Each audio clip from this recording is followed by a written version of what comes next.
Hey there, I'm Grace. And I'm Amelia. And welcome to the Women Invest in Real Estate podcast, where we talk about getting started in real estate, scaling, and we give you the inside scoop about our day-to-days as full-time investors. Hey everyone, it's Amelia here. Just wanted to pop on really quick and let you know that Grace and I are going to be hosting a free 60-minute webinar on how to get started investing with midterm rentals. We're so excited to bring you this live training. It's going to be on November 14th at 7 p.m. Central Time, Monday, November 14th at 7 p.m. Central. And the topics we're going to cover are how to identify a midterm rental market, how to list and onboard new tenants, and how to furnish a midterm rental without breaking the bank. We're so excited. To save your seat in this free webinar, go to womeninvestinrealestate.com/training to sign up today. Hello, everybody. Welcome back to episode 19 of WIIRE podcast. Today, we're going to talk about creative financing, specifically the difference between three main types of creative financing: seller financing, wrap mortgage, and sub 2. Very exciting episode. Again, questions we get asked a lot are about creative financing. I think especially Grace, because you were pretty deep in the creative financing world for a while. Yes. So let's start out by talking about seller financing. And we've both done seller. Have you done a seller finance deal? I have done a seller finance deal, and we're putting together a seller finance deal on the manufacturing business that we're buying, which I don't even think that I have talked on this podcast about. So we'll have to dive into that for the next BTS episode. Yeah, but anyways, for sure. I have done one seller finance deal. And before we dive into what seller finance is, I want to give you guys one definition. When you hear the word creative finance, that is an umbrella term for seller finance, wrap mortgage, sub 2, rent to own, owner finance, owner carry, lease sandwich. All those words are under the realm of creative financing. And seller financing, I think, gets confusing because a lot of people, including myself, incorrectly use seller financing as the umbrella term. I do that all the time. But actually, seller finance is a very specific type of creative finance. It is when the seller lets a buyer buy them out over time and the property has no debt. That's the key, no debt. So, Amelia, why don't you give a rundown on the triplex that you're buying on seller finance? I've actually purchased two. This is my second triplex now that I purchased on seller finance. Yes. Okay, then actually give both of them. They are both very similar in the structure. They were both owned by owners, obviously, that had them for many, many years, two old men, and they had no mortgages on the property. So I presented them with the idea of seller financing, where I would put a 20% down payment on the property with a term of 5 years, and I would have them paid off in full within 5 years. In the meantime, my plan was to BRRRR them out. So basically, I would buy them and fix them up and then have them rented out so I could pay them off in full within a year. If I didn't have them paid off in full within a year, every year of the 5-year term, I would just pay them one lump sum chunk of 20%. So the down payment was 20%. It was 5 equal payments, basically. So of what I purchased the property for. So I purchased them for around $50,000 each. So to make math easy, $10,000 down every year, I'd pay them a lump sum of $10,000. But my plan was never to pay them yearly. It was to refinance out of that, pay them off completely in full, and then just have the bank loan on the property. And the first property, I think we did interest rate of like 1 or 2%, like basically negligible. It didn't really matter. And then the second, it was 0%. He tried to come back and say that we needed to add interest, but I was like, well, the roof quote we got is $10,000 more than we had budgeted. So you can either There's your interest. Yeah, I said you can either lower your price by $10,000 or we can add 1 or 2% interest. which would equate to literally nothing over the course of the year and a half that we would maybe have the loan with them. And so he was just, oh no, that's all right. We'll just keep it as is. I'm like, yeah, that's what I thought. So that's kind of how that went. The first one was a perfect BRRRR. So we were able to get back out. So say we bought it for 50, we put about 30, 35 in the rehab, and we were able to refinance out. I think it appraised for like 110 or 115. So we took out 80% of that and got back all of our initial purchase price plus the rehab. And then we're currently in the middle of rehab on the second one, but I think it's going to be pretty close to a perfect BRRRR for that one as well. Remind me what you're going to put into that for rehab and what the ARV is. Well, the roof alone was 26,000. So that was about our whole budget. No, I'm just kidding, but that was a big chunk. I think we'll probably end up spending around 40 to 50. And I'm really bad at like exact budgets because to me, in the grand scheme of things, like $10,000 isn't that much just because we're using a line of credit and it's through a bank. So like there's a whole lot that goes into it. To me, it's not worth like the minutia on these littler projects. I mean, we purchased it for $50,000. So what's the worst that can happen? But also the reason you can say that is because you have the experience. So if That's you're a true. newbie, you can't just say, oh, I didn't really do the exact numbers. No, I would never tell a newbie to do that. But I'm just saying for me personally, like I'm not the best person to ask on rehab budgets, like never have been, never will be. But also, I think that it will probably appraise for around like 130 when we're done. Wow. And I'm really excited because we're going to do Airbnb in one of the one bedrooms, if not two of the one bedrooms. So it's in a small town too, you guys. It's in a town of 5,000 people. So I'm really curious to see how those Airbnbs do. But more to come on like a behind the scenes episode on that, I think. Yeah, and I actually have some thoughts on small town Airbnb that I was just thinking about today that we'll have to put in that episode. But Cool. okay, so you bought it for 30, you're gonna put, right? Or 50. You bought it for 50. You think you're gonna put in 40. So that's 90. If you get 80% of that BRRRR at 130, then that's 104. So yeah, you've definitely got some room to make a perfect BRRRR. That's exciting. Yeah, exactly. And that's why I'm like, even if we end up spending 50 on the rehab, so we're all in at 100, we're still good. Like we're still good by 4,000. So not super concerned about that number, but yeah, I'm excited to have it done. It's going to be like a fun little triplex to have. Project. Yeah. Well, I think we should dive into the seller finance deal that I've done because it was structured a bit differently and probably in a way that would be more clear to people who don't really understand seller financing.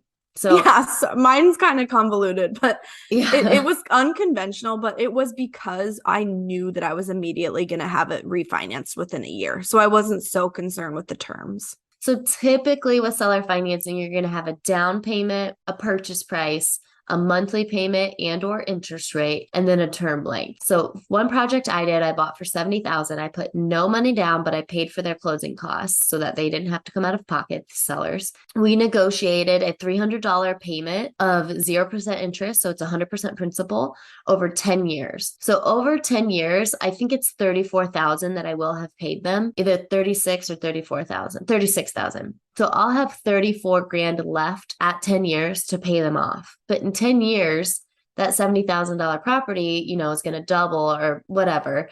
So I can either sell to pay it off, I can refinance the property to pay it off, or I can pay it off with cash that I have. So I have another 9 years on that seller financed loan. So that was probably one of the best deals that I've ever done. I'm very excited about that one. Love it. Yeah, that's much more clear with the terms. I love seller financing. I think it's the best. You don't have to go through like bank approval. Right. It can be quicker to close. You can really negotiate good terms, especially right now with interest rates going up. And you can negotiate anything. I tell people you can negotiate that your monthly payments are in butter. I don't know. Like you can negotiate anything because there's no bank that's saying these are the bottom terms. You can, like Amelia negotiated. She negotiated, let's just do 5 installments of 10,000, 10,000, 10,000 for 5 years. It can be however you want it, which is what is so nice because you can really warp the terms to benefit both you and the seller. Absolutely. Yeah, 100%. One of the things that you could negotiate is if they have, I don't know, they have, they have cars that you want to use for scrap on the property. You can say you have to leave those cars because I want the money from them. Or like in one of mine, like they had already bought like 5 or 10 years ago, all the new cabinets and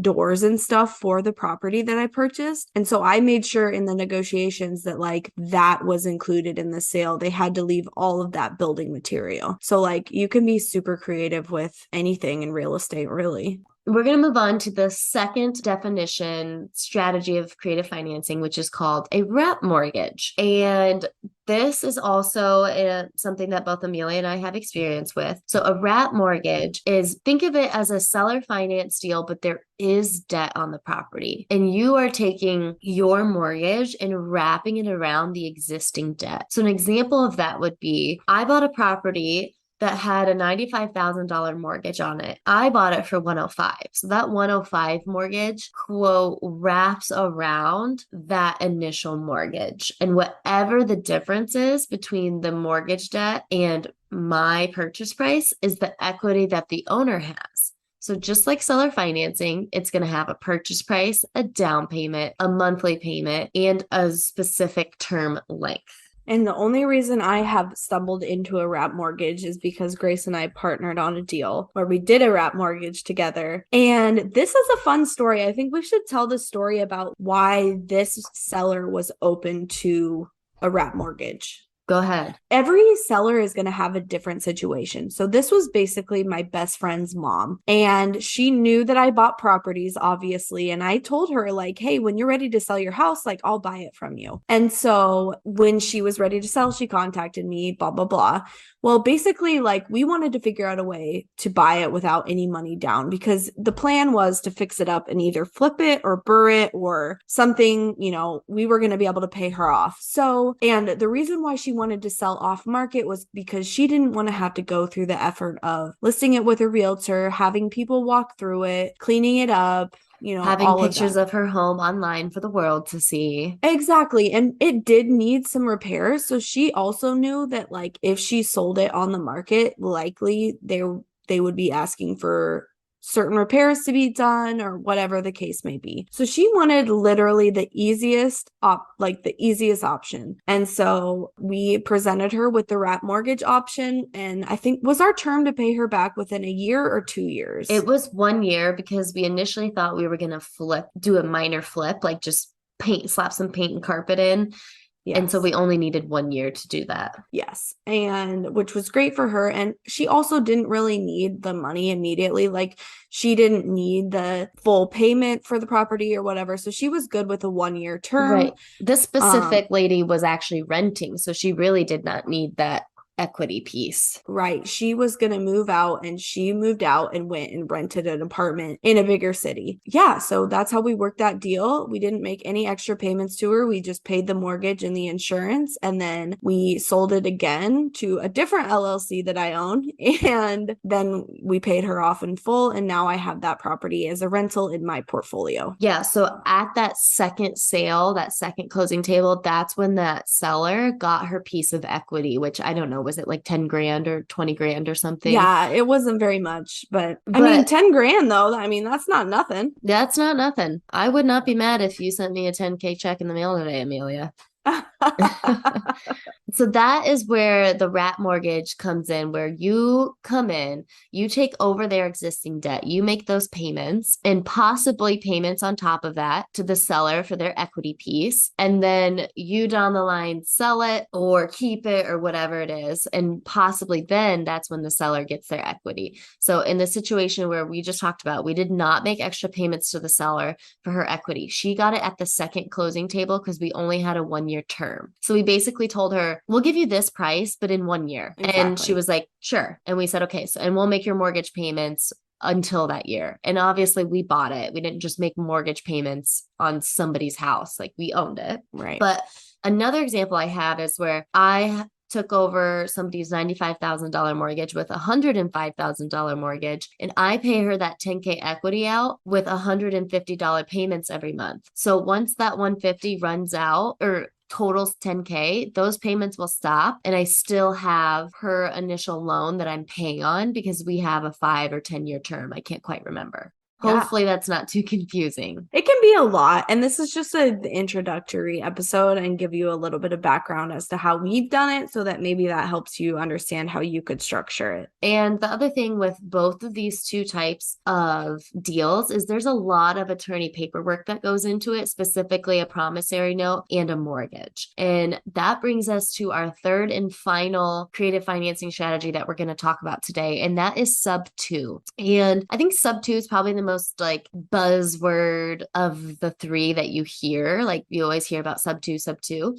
And sub 2 is essentially the same thing as a wrap mortgage, except for you're not giving the seller any equity and you're not preparing any documents that show that you are owning the house like a mortgage. So let me explain that. If you take over somebody's house on sub 2, it basically means you're buying the house subject to the existing loan. So you're just taking over their loan. Let's say it's the $95,000 loan I talked about, which is a $600 payment. You take it over at $95,000 and the $600 payment. The seller basically gets to walk away with their hands clean. Maybe they had a super distressed property. Maybe they moved out of the house 3 years ago and they've been making 2 mortgage payments and they're just ready to be done. For whatever reason, they're willing to let you take over their mortgage and just walk away. The difference is that you don't draw up a mortgage agreement that basically says, Grace bought Amelia's house at this on this date, but for this much money for this many years. And that mortgage document is what protects the seller down the line if they decide to go get another house in terms of DTI. DTI is the debt to income ratio, and it is what a bank uses to understand if you're worthy of receiving more debt. So if somebody sells their house on sub 2 and they go to a bank and they try to get another loan, the bank is going to be like, wait, you have this house down the road that you're still paying on and it's not bringing in any income. And they don't have a way to show that somebody has taken over that debt. If it's a wrap mortgage, there is a mortgage document that lays that out, and the seller can show that document to the bank, and the bank should be able to basically dismiss that